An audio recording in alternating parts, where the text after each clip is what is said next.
কোরআনুল কারীমে আল্লাহ বলছে, সূরা জুমারের মধ্যে আছে, প্রত্যেক মানুষের আল্লাহ তাআলা তার রুহু তার দেহ থেকে দুইবার আলাদা করে।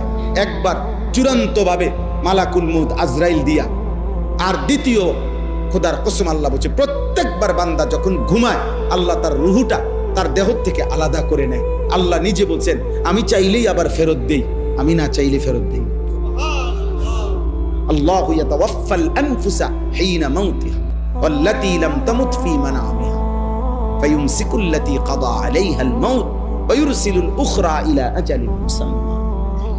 এরপরে আল্লাহ কি সুন্দর করে বলছে, তবে শুনো বান্দা, প্রতিবার যদিও আমি রুহুটা ফেরত দেই ঘুম থেকে জাগবার সময়, কিন্তু এইটাও ইলা আজালিম মুসাম্মা, একটি নির্দিষ্ট সময় পর্যন্তই ফেরত দিচ্ছি।